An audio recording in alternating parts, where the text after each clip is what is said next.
మైబాద్ జిల్లా దంతాలపల్లి మండలం కుమ్మరికుంట్ల గ్రామంలో అకాల వర్షానికి తడిసి ములకెత్తిన ధాన్యంతో రోడ్డుపై రైతులు నిరసన చేశారు. కొనుగోలు సెంటర్ వద్ద నేలన్నర గడిచిన ధాన్యం కొనుగోలు చేయలేదంటూ నిరసన తెలియజేశారు. కటింగ్ లేకుండా మా ధాన్యం అంతా కొనుగోలు చేయాలని డిమాండ్ చేస్తున్న రైతులు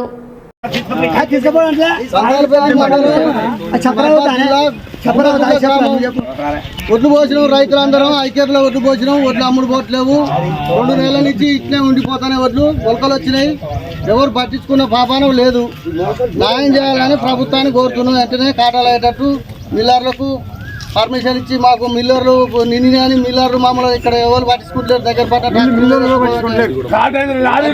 తీసుకోమంటారు. దూరం పోవాలంటే ట్రాక్టర్ల మీద వేసుకోలేకపోతున్నాం. లారీలు రావట్లేవు. వడ్లట్టే ఉన్నాయి. మరి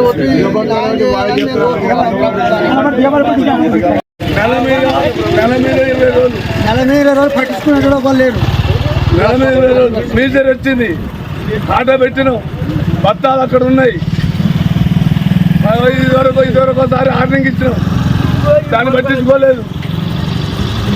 మరి మా కుదరు చేత పెట్టి కొడతారంటే కొడతారు పట్ట. ఆ పేరు కర్రే యాగు, మండలం దంతాలపల్లి, జిల్లా మైబాద్, గ్రామం కుమ్మరికుంట. మమ్మల్ని కుదరు చేత పెట్టి కొట్టవా. కటింగ్ లేకుండా మా ధాన్యం అంతా కొనుగోలు అయ్యేటట్టు చూడాలని మీ అందరికీ న్యాయం చేయాలని మేము కోరుకుంటున్నాము. గ్రామం కుమ్మరికుంట, దంతాలపల్లి మండలం, జిల్లా మహబూబాబాద్. మా ఎమ్మెల్యే రామచంద్ర నాయక్ గారు, డోర్నకల్ నియోజకవర్గం. అందరూ దీనికి ఇది ఎవరికి ఇబ్బంది కలగ, మా రైతులకు ఇబ్బంది కలగదు. ఇది రాజకీయంగా అనుకూలం కాకుండా, రాజకీయం కాకుండా చూడాలని కోరుకుంటూ అందరికి న్యాయం చేయాలని కోరుతున్నాం. రైతులకు న్యాయం చేయాలని కోరుతున్నాం.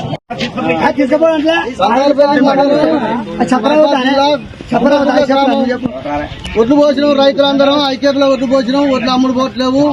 2 నెలల నుంచి ఇట్లే ఉండిపోతానే ఒడ్లు మొలకలు వచ్చినాయి. ఎవరు పట్టించుకున్న పాపానం లేదు. న్యాయం చేయాలని ప్రభుత్వాన్ని కోరుతున్నాం. వెంటనే కాటాలు అయ్యేటట్టు మిల్లర్లకు పర్మిషన్ ఇచ్చి మాకు మిల్లర్లు నిన్న అని మిల్లర్లు మామూలు ఇక్కడ ఎవరు పట్టించుకుంటారు. దగ్గర తీసుకోమంటారు. దూరం పోవాలంటే ట్రాక్టర్ల మీద వేసుకోలేకపోతున్నాం. లారీలు రావట్లేవు. వడ్లట్టే ఉన్నాయి. మరి